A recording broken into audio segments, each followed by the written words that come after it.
Finally, it's that time of year when we are about to move into the pledge season or stewardship. Part of our practice is to have 2 weekends of reflections about what St. Francis means to me. And then following next week's reflection, we'll be sending out a stewardship letter, encourage people to reflect on what St. Francis means to them, and then to pledge as you are able. Obviously, everything is greatly appreciated in terms of what you would give. It is important and vital for the life that we have together, and it certainly makes life easier for the vestry to begin to set the budget for the coming year. So thank you in advance to everybody who considers a pledge. We're delighted to have with us today Carol Rice to talk a little bit about what St. Francis means to her.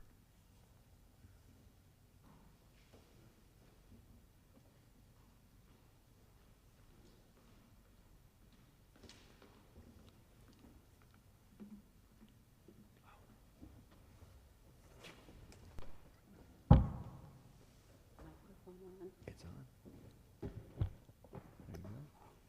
Thank you. Good morning. Good morning. What St. Francis means to me. Most importantly, St. Francis means community. I grew up in the Episcopal Church, attending regularly with my family. When I went to college, I became more of a Christmas, Easter worshiper, and that continued through the first few years of our marriage.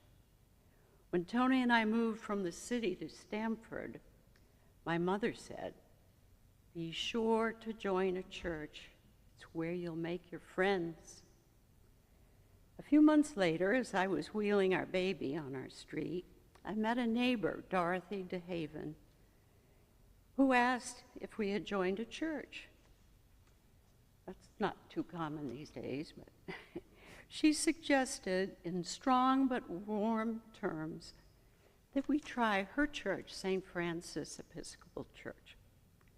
So a few months later, we met with Father Bob Dresser, rector of St. Francis, and had our baby baptized. That baby will be 59 years old in a few weeks. St. Francis has been a wonderful church home for our family, from the beautiful historic church to Assisi Hall to this wonderful new church, now 24 years old. And my mother's words prove so true. All our closest friends have all come from this community.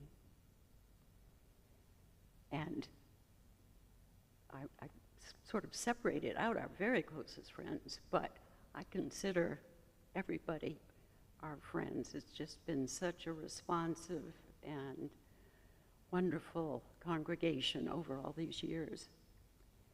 In addition to providing community, St. Francis has richly enhanced my spiritual life. We've had gifted preachers, especially our current pastor, Mark. Also, we have benefited greatly from the ordination of women, which was almost 50 years ago.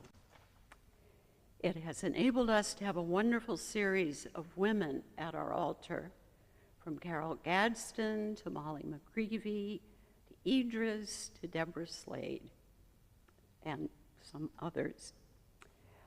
This has also allowed for an expansion of ministries such as silent retreats, quiet days, prison ministry, and Lev ministry. A singular gift to our spiritual life for me were our pilgrimages to Assisi, Italy in the 80s and 90s. Assisi, you know, is the home of our patron Saint Francis. Truly a magical experience as the town had remained unspoiled, and to walk where Francis had walked and pray where Francis had prayed. It was just exceptional. My journal records notes from a particular Sunday service we attended. there, which happened to be on Father Maybury's birthday, the end of the sermon had this message: we are God for each other, those we know and those we don't, whom we meet each day.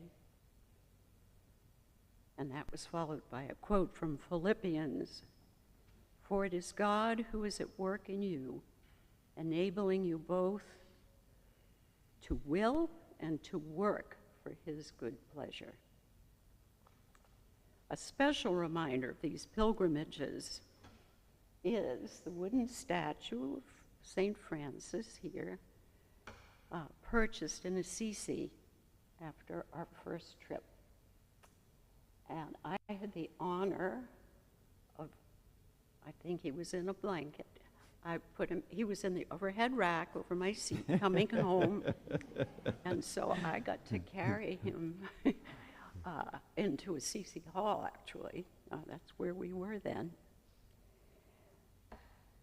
So my ongoing spiritual development and our strong sense of community have provided the framework for what St. Francis means to me. I pray that our sense of community will stay strong for all of us as we head into the future. Thank you for being our community, my community.